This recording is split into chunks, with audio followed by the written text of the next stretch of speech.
Hello students. बच्चों, गोलीय लेंसों द्वारा जो अपवर्तन है, इस टॉपिक को हम पढ़ रहे थे और ये हमारा टॉपिक बच्चों उसी चैप्टर का है। कौन सा? प्रकाश परावर्तन तथा अपवर्तन का। तो इस टॉपिक को हम देख रहे थे और इसमें हमने पिछली क्लासेस में क्या देखा, हम बेसिकली गोलीय लेंसों के बेसिक्स को समझ रहे थे कि गोलीय लेंस होते कैसे हैं, उनके क्या कुछ जो फीचर्स होते हैं, मुख्य अक्ष, फोकस, द्वारक, ये चीज़ें हमने देखी थी। अब इसी में बच्चों आगे बढ़ते हैं। क्या पढ़ने वाले हैं आज हम? कुछ महत्वपूर्ण किरणों के अपवर्तन आरेख। ठीक है कि भाई कि जो किरणें होती हैं कि उन्हें किस तरह से हम अपने लेंस पर आपतित करें तो वो किस तरह से अपवर्तित होती हैं, उनके कुछ फिक्स पैटर्न होते हैं, वो हमें समझने हैं। ठीक है, यही हमारे किस चीज़ में काम आएंगे? जब हम पढ़ेंगे प्रतिबिंब निर्माण पढ़ेंगे। ठीक है बच्चों, तो ये उसी चीज़ में हमारे काम आने वाले हैं। ठीक है, तो इनको आप ध्यान से समझिएगा। कोई बहुत ज़्यादा हार्ड नहीं है, बिल्कुल सिंपल है। क्या है? और कुछ कुछ उसके तरह भी मिलते हैं, जैसे मैंने आपको बताया था, हमने वो पढ़ा था ना, गोलीय अपने दर्पण पढ़े थे, बिल्कुल उसके जैसे ही हैं कुछ कुछ। तो चलिए शुरू करते हैं। तो क्या है भाई? ये फिक्स पैटर्न है क्या? अब भाई एक मैंने लिया है, इसमें 3 केसेस होते हैं, पहला, दूसरा और तीसरा। ठीक है, बस केवल 3 केसेस हैं। इन 3 केसेस में मैंने दोनों लेंसों में सेम चीज़ें दिखाई हुई हैं कि भाई कि जो जो काम मैं उत्तल में करूँगा वही मैं अवतल में करके दिखाऊंगा। ठीक है, तो ये पहले केस की हम बात करते हैं। क्या कि जब हम प्रकाश की कोई किरण चलाएं किसके? मुख्य अक्ष के समांतर। किसके चला रहे हैं? मुख्य अक्ष के समांतर किरण को चला रहे हैं। भाई मेरी मुख्य अक्ष ये है, इसके समांतर मैंने प्रकाश की किरण को आपतित किया तो वो कहाँ से चली जाती है, कहाँ से अपवर्तित हो जाती है? वो फोकस से होती हुई अपवर्तित हो जाती है। तो आप ध्यान रखेंगे, जब भी प्रकाश की कोई किरण मुख्य अक्ष के समांतर आएगी, जब भी प्रकाश की कोई किरण मुख्य अक्ष से समांतर आएगी तो वो कहाँ से चली जाएगी? फोकस के अपवर्तित हो जाएगी। क्लियर है बच्चों? अब यही चीज़ हम किस में देखते हैं? अवतल में देखते हैं। क्या कहता है ये? भाई क्या है? सेम है क्या कि क्या क्या किया हमने? मुख्य अक्ष से, ये मेरी मुख्य अक्ष से समांतर मैंने किरणों को क्या किया? आपतित किया। इसके बाद मैंने क्या देखा? इसके बाद मैंने देखा मेरी किरण क्या हो गई? अपवर्तित हो गई। भाई क्या, ये तो हमें पता ही है ये अपवर्तित ऐसे क्यों हो रही है और ये ऐसे क्यों हो रही है। क्यों? क्योंकि हमें पता है उत्तल लेंस का क्या क्या काम होता है? किरणों को इकट्ठा करना। ठीक है, तभी तो ऐसा होती है भाई, एक किरण में यहाँ से कट डालूं तो वो क्या होगी? ये एक पॉइंट पे इकट्ठा करता रहता है चीज़ों को, यहाँ से डालूं फिर इस पॉइंट पे इकट्ठा कर देगा। ठीक है, तो इसलिए हमें पता है ये इधर से मैं करूँगा तो इधर ही जाएगा, क्योंकि उत्तल लेंस की प्रवृत्ति होती है किरणों को इकट्ठा करना। ठीक है, और ये किरण ऐसे क्यों फेंकता है? क्योंकि इसकी प्रवृत्ति होती है इसको फैलाना, अपसरित करना, है ना बच्चों? तो इसलिए जाती हैं ये इधर से। तो मैंने मुख्य के समांतर किरण को आपतित किया तो ये अपवर्तित हो गई। ठीक है, तो इसको भी तो भाई कहाँ से जाना चाहिए था? मुख्य फोकस से जाना चाहिए था। भाई हमने क्या कहा? प्रकाश की कोई किरण जब भी किसी भी लेंस के मुख्य अक्ष के समांतर आपतित होगी तो वो फोकस से जाएगी। ये तो कहीं बाहर जा रही है। ठीक है, तो ये फोकस से जाती नहीं है, फोकस पे मिलती हुई प्रतीत होती है बच्चों। ठीक है, क्या होती है? फोकस पे मिलती हुई प्रतीत। तो यानी कि इधर कहीं फोकस पे जाएगी नहीं है, इधर इधर जाती जाएगी, तो फोकस कहाँ है इसका? तो इसको क्या है, हम जबरदस्ती पीछे फोकस से मिला देंगे इस तरह से।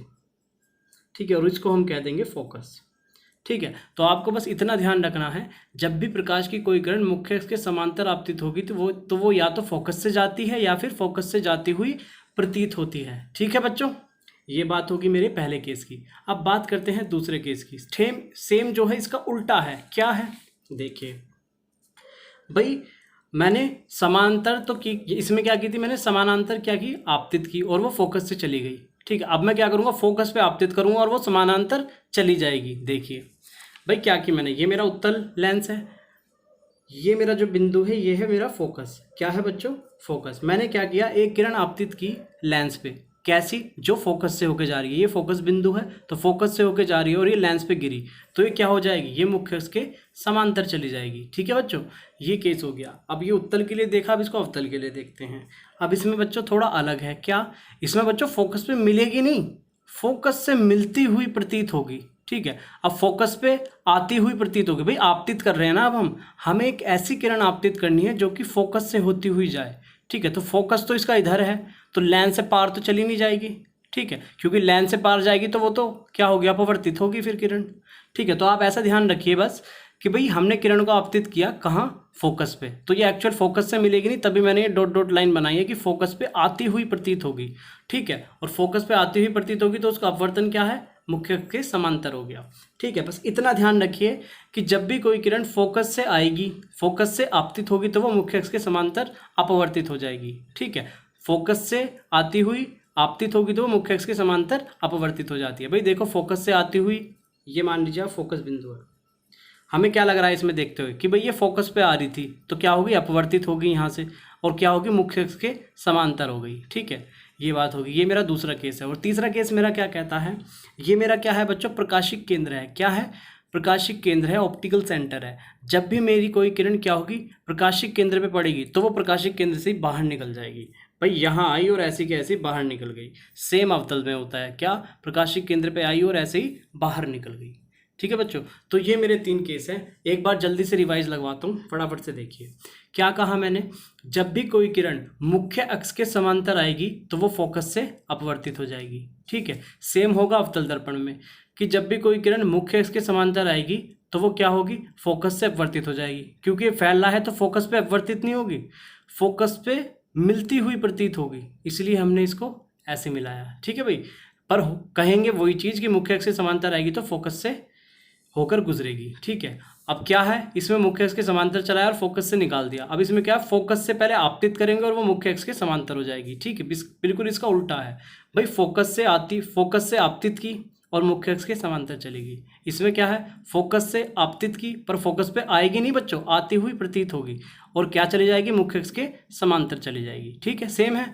अब तीसरा केस क्या है, द्वारक पे आएगी और द्वारक से ही वापस निकल जाएगी, द्वारक से आएगी और द्वारक के ही पार निकल जाएगी। ठीक है, तो ये है हमारे 3 केसेस इसके अंदर। ठीक है बच्चों, इनको आप ध्यान में रखिएगा, यही हमारे किस में काम आएंगे, प्रतिबिंब निर्माण में काम आएंगे। अब कुछ चीज़ें और पढ़ लेते हैं। क्या है हमारा अगला टॉपिक, गोलीय लेंसों के लिए चिन्ह परिपाटी। अब ये जो हम अगला टॉपिक पढ़ने जा रहे हैं, ये मान लीजिए आपके जो है न्यूमेरिकल्स में काम आएगा बच्चों। किस में काम आएगा, न्यूमेरिकल्स में, आंकिक प्रश्न जो हमारे होते हैं। ठीक है, जैसे हमने करे थे ना वो दर्पण सूत्र पे जो न्यूमेरिकल्स किए थे, इसी तरह के इसमें भी प्रश्न होते हैं। ठीक है, तो ये जो मैं आप चीज़ें बताऊंगा आपको, ये किस में काम आएंगे, आपके आंकिक प्रश्न में काम आएंगे। तो इनको आप ध्यान से देखिएगा। क्या है, देखिए, सभी दूरियों को प्रकाशिक केंद्र ऑप्टिकल सेंटर ओ से मापते हैं। इसका क्या मतलब है, अब हमें पता है हमारे लेंसों का जो प्रकाशिक केंद्र है वो कहाँ होता है, कि भाई वो तो लेंस का एक केंद्रीय बिंदु होता है। तो लेंस का केंद्रीय बिंदु क्या है, ये है ओ, यही क्या होता है, प्रकाशिक केंद्र होता है। तो हम सभी दूरियों को कहाँ से मापते हैं, प्रकाशिक केंद्र। कैसे, भाई मैंने मान लीजिए अपनी कोई वस्तु यहाँ से यहाँ रख दी, ऐसे रख दी कोई वस्तु। ठीक है, अब मुझे देखना है कि ये, अब मुझे इसकी दूरी मापनी है, तो मैं कहाँ से मापूंगा, प्रकाशिक केंद्र से मापूंगा। ठीक है, जैसे कि समतल दर्पण में हम किससे मापते थे, सारी दूरियों को ध्रुव से मापते थे, जिसमें हम पी कहते थे, है ना। तो इसमें कहाँ से मापते हैं, सारी दूरियों को ओ से मापेंगे। कि मैंने अपनी वस्तु को यहाँ पे रखी, तो यहाँ से ही मैं प्रकाश की किरणें आपतित करूँगा और यहीं से इसका कहीं प्रतिबिंब बनेगा। तो मैं क्या मापूंगा, सारी दूरियों को किससे, प्रकाशिक केंद्र से। कि भाई प्रकाशिक केंद्र से कितनी दूर है, ऐसे मापेंगे कि भाई 4 सेंटीमीटर दूर है, तो इसका प्रतिबिंब कहाँ बनेगा, कि भाई प्रकाशिक केंद्र से इतनी दूरी पर बनेगा, है ना भाई। तो क्या है हमारा, हम सारी दूरियों को कहाँ से मापते हैं, प्रकाशिक केंद्र से। फिलहाल के लिए इतना ध्यान रखिए बस कि हम जितनी भी दूरियां होती हैं सबको कहाँ से मापते हैं, प्रकाशिक केंद्र से मापते हैं, ऑप्टिकल सेंटर से मापते हैं। बाकी चीज़ें तब समझ में आएंगी बच्चों जब हम इसके आंकिक प्रश्न न्यूमेरिकल्स को सॉल्व करेंगे। दूसरा पॉइंट्स पढ़ते हैं, क्या कहता है हमें, प्रकाश के आपतन की दिशा में मापी गई सभी दूरियां धनात्मक होती हैं तथा विपरीत दिशा में मापी गई दूरियां ऋणात्मक होती हैं। अब ये क्या बात है भाई, ये बहुत इंपॉर्टेंट बात है आपके लिए। क्या, प्रकाश के आपतन की दिशा में मापी गई दूरियां। अब देखो भाई, अब ये मेरा मुख्य अक्ष है, मुख्य अक्ष पर ही मैं अपनी किसी वस्तु को रखूंगा और उस पर ही मुझे प्रतिबिंब बनाना पड़ेगा। अब वस्तु को रखने के मेरे पास बहुत सारे तरीके हो सकते हैं। हो सकता है मैं अपनी वस्तु को यहाँ रख दूँ, यहाँ रख दूँ, ठीक है, कहीं भी रख सकता हूँ। अब सोचो क्या, इसमें एक चीज़ है, देखिए, जब मैं अपनी वस्तु को यहाँ पे रखूँगा तो प्रकाश की किरणें यहाँ से चलेंगी ऐसे लेंस पे, ठीक है, और तो ही इसका कहीं ऐसे प्रतिबिंब वगैरह बनेगा। ठीक है भाई, माना मैंने अपनी वस्तु को भाई यहाँ रखा, ठीक है, यहाँ से किरणें चलेंगी, ठीक है।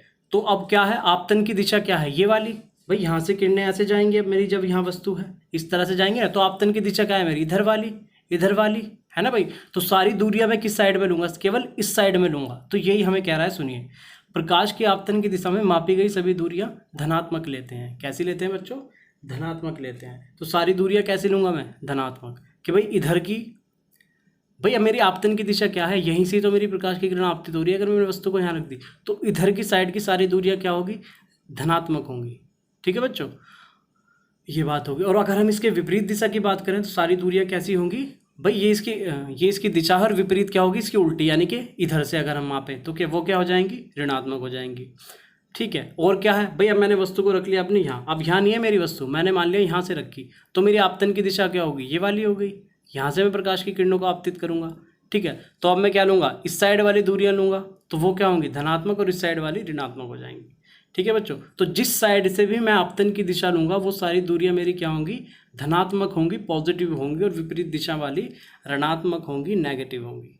ठीक है बच्चों, समझ गए ना आप, कंफ्यूज नहीं होना है। क्या कहा हमने, प्रकाश के आपतन की दिशा में मापी गई सभी दूरियां धनात्मक। अब भाई मेरे वस्तु को रखने का कई तरीके हो सकते हैं, मैं चाहे यहाँ रख दूँ, यहाँ रख दूँ, मान लिया मैंने, लेकिन आपको ये भी ध्यान रखना है कि हमें अपनी जो वस्तु है वो इस साइड ही रखनी है, लेफ्ट साइड में। कहाँ रखनी है, लेफ्ट साइड में, यहाँ। ठीक है, ये तो बस आपके ध्यान मतलब नॉलेज के लिए है, क्या कि अगर मैं अपनी वस्तु को, भाई मैंने अपनी वस्तु को यहाँ रखा, तो मैं अपने प्रकाश की किरणों को यहीं से आपतित करूंगा, तो मेरे आपतन की दिशा क्या होगी, ये वाली। तो इस साइड की, तो मैं अपनी सारी दूरियां क्या मापूंगा, इस साइड से मापूंगा, तो वो क्या होंगी, सारी धनात्मक होंगी। ठीक है बच्चों, और इसके विपरीत में सारी ऋणात्मक हो जाएंगी, नेगेटिव हो जाएंगी। बस इतनी बात ध्यान रखिए। सेम ऐसे ही होगा अवतल दर्पण में भी, सेम होगा कि वस्तु को यहाँ रख दिया तो आपतन की दिशा इधर होगी, तो सारी दूरियां धनात्मक होंगी इधर, और इस साइड ऋणात्मक होंगी। ठीक है बच्चों, ये हमारी बात है। तीसरा क्या कहता है हमें, मुख्य अक्ष से ऊपर की ओर मापी गई दूरियां धनात्मक तथा मुख्य अक्ष से नीचे की ओर मापी गई दूरियां ऋणात्मक होती हैं। ये भी इंपॉर्टेंट बात है भाई। अब मेरी देखो, ये मेरी कोई वस्तु है, इसकी कोई हाइट होगी, कोई ऊंचाई होगी। ठीक है, तो ये क्या है, मुख्य अक्ष से तो मापेंगे, इसकी दूरी यहीं से तो मापेंगे, मुख्य अक्ष पे जो रखी है तो यहाँ से मापेंगे। तो इसने क्या कहा, मुख्य अक्ष से ऊपर की ओर, तो इसकी दूरी हम ऊपर की तरफ से तो मापेंगे। ठीक है, अगर वस्तु को मैं यहाँ उल्टी रख दूंगा तो अब क्या होगी, मेरी दूरी ऋणात्मक होगी। ठीक है, ऊपर की तरफ होगी तो धनात्मक होगी, नीचे की तरफ होगी तो दूरी ऋणात्मक लेंगे हम। ठीक है बच्चों, ये हमारी बात होती है। और क्या है, तो बस ये 3 पॉइंट आप ध्यान रखिएगा। क्या है, पहला, सभी दूरियों को हम प्रकाशिक केंद्र से मापते हैं, जैसे कि उसमें दर्पण वालों में हम क्या मापते थे, ध्रुव से मापते थे। ठीक है, और क्या कहा हमने, आपतन की दिशा में मापी गई दूरियां धनात्मक, कि भाई जहाँ भी मैंने, जो भी मेरी आपतन की दिशा होगी, जहाँ से भी हम प्रकाश आपतित करेंगे, उस साइड में जितनी भी दूरियां होंगी वो पॉजिटिव होंगी, और उसके विपरीत दिशा में सारी नेगेटिव होंगी। और क्या कहा, मुख्य अक्ष से ऊपर की ओर मापी गई दूरियां, कि अगर मुख्य अक्ष से ऊपर की तरफ हम दूरी माप रहे हैं तो पॉजिटिव होंगी, और नीचे की तरफ माप रहे हैं तो नेगेटिव होगी। ठीक है, ये 3 बातें आपको ध्यान में रखनी है। और क्या है, ये बेसिक बातें हैं कि भाई जब भी हम मतलब इनका प्रैक्टिकल करते हैं ना, तो जो हमारा द्वारक होता है, ये जो हमारा द्वारक होता है, ये क्या होता है, वक्रता त्रिज्या से बहुत छोटा होता है, क्योंकि ये छोटे का ही तो साइन होता है बच्चों। जिसकी तरफ नुकीला पार्ट होता है वो छोटा होता है, और जिसके तरफ ये मुंह खुला रहता है वो बड़ा होता है। यानी कि द्वारक क्या है, छोटा है। अब ये 2 छोटे छोटे क्यों लगाए, क्योंकि बहुत छोटा होता है। क्या मानते हैं हम कि द्वारक को वक्रता त्रिज्या के कंपैरिजन में बहुत छोटा लेना होता है। क्या लेना होता है, छोटा। भाई हमारे आंखों के जो चश्मा होता है वो देखिए, अब वो क्या होता है, कितना पतला सा होता है, वो कितना पतला सा होता है। ये तो हम समझने के लिए इनको इतना मोटा मोटा बना रहे हैं ताकि हम समझ सकें, इनमें डिफरेंस कर सकें कि कौन सा उत्तल है, कौन सा अवतल है। लेकिन एक्चुअल में अगर मैं आपको लेंस हाथ में दे दी जाए तो हो सकता है आपको लेंस को देख के आप पहचान भी ना पाएँ कि कौन सा उत्तल कौन सा अवतल। ठीक है, तो इसीलिए हम कह रहे हैं कि इसका द्वारक जो है बहुत छोटा होता है, किससे, वक्रता त्रिज्या से। ठीक है बच्चों, क्योंकि वक्रता त्रिज्या तो क्या है, पूरा गोले का भाग होता है भाई, तो उसकी वक्रता त्रिज्या तो बहुत बड़ी हो सकती है, लेकिन द्वारक उसका कम होता है, क्योंकि लेंस जो है बहुत ही पतला होता है। ठीक है बच्चों, ये बात हो गई हमारी। अब क्या है भाई, उत्तल और ये जो इसमें होता है भाई, ये मेरा उत्तल लेंस है, तो इसमें क्या है, 2 गोलीय पृष्ठ हैं, एक ये है, एक ये है, तो इसकी एक वक्रता त्रिज्या होगी। भाई ये एक गोले का पार्ट है, ये एक गोले का पार्ट है, तो इसकी एक वक्रता त्रिज्या होगी, इसकी एक वक्रता त्रिज्या होगी। तो क्या होता है जनरली कि दोनों की वक्रता त्रिज्या कैसी होती है, समान होती है, कि ये भी एक गोले का भाग है, ये भी एक गोले का भाग है, तो दोनों गोलों की वक्रता त्रिज्या क्या होती है, जनरली समान होती है। इसलिए हमने लिखा R1 = R2, यानी कि दोनों की वक्रता त्रिज्याएं समान। ठीक है बच्चों, तो यही थी हमारी आज की बेसिक बातें। हमने क्या देखा, कुछ महत्वपूर्ण अपवर्तन आरेख देखे किरणों के। ठीक है, और हमने क्या देखा, कुछ न्यूमेरिकल के लिए बेसिक पॉइंट की दूरियों को कहाँ से मापते हैं, कहाँ पॉजिटिव होती है, कहाँ नेगेटिव होती है। और हमने क्या कहा, एडिशनल बात, कि जो लेंस का जो द्वारक होता है वो जनरली वक्रता त्रिज्या के तुलना में बहुत ज़्यादा छोटा होता है। ठीक है भाई, और हमने क्या कहा, दोनों की जो वक्रता त्रिज्याएं होती हैं वो समान होती हैं। कुछ चीज़ें ये लिखी हैं बेसिकली, आपको पता भी होंगी कि फोकस दूरी को किससे निरूपित करते हैं, स्मॉल f से। बिंब दूरी क्या होती है, कि वस्तु जो है कितनी दूर रखी है। भाई अब हम नापेंगे कहाँ से, अपने यहाँ से प्रकाशिक केंद्र से, तो यहाँ से यहाँ तक की दूरी, ये भैया मेरी वस्तु है, तो वस्तु से प्रकाशिक, इसकी दूरी क्या होगी प्रकाशिक केंद्र से, उसी को हम कहते हैं u, यानी कि इसी को हम कहते हैं बिंब दूरी की वस्तु की दूरी, तो उसी को हम u से प्रदर्शित करते हैं। और इसका जब कहीं प्रतिबिंब बनेगा तो उसको कहते हैं प्रतिबिंब दूरी, और उसको प्रदर्शित करते हैं v से। क्या कहा, फोकस दूरी को प्रदर्शित करते हैं स्मॉल f से, बिंब दूरी या वस्तु की दूरी को निरूपित करते हैं स्मॉल v से, और फिर प्रतिबिंब की दूरी को निरूपित करते हैं स्मॉल v से। ठीक है बच्चों, बहुत ज़्यादा बेसिक बातें हैं, बिल्कुल कुछ कुछ हमारी गोलीय दर्पण जैसी ही हैं। ठीक है, एक बार आप इस वीडियो को अच्छे से देख लीजिएगा, एक बार में ना समझ आए 2 बार देख लीजिएगा, आपको 100% ये समझ में आ जाएगी और कोई दिक्कत नहीं होगी। और ये चीज़ें तो आपके लिए समझना बहुत ज़रूरी है, क्योंकि अगला जो हमारा क्लास होगी, अगला जो टॉपिक होगा वो प्रतिबिंब निर्माण का होगा, और प्रतिबिंब निर्माण के लिए ही हमने ये चीज़ पढ़ी है, आज की क्लास रखी है। ठीक है, कि इनमें हम क्या देखें, अपने अपवर्तन आरेख देखें, यही अपवर्तन आरेख मेरे प्रतिबिंब निर्माण में यूज़ होंगे। ठीक है, तो इस क्लास को समझना आपके लिए बहुत ज़्यादा इम्पोर्टेंट है। ठीक है बच्चों, इसको अच्छे से देखिएगा, समझिएगा। ठीक है, और अब हम मिलेंगे अगली क्लास में। ठीक है, बाय बाय, टेक केयर।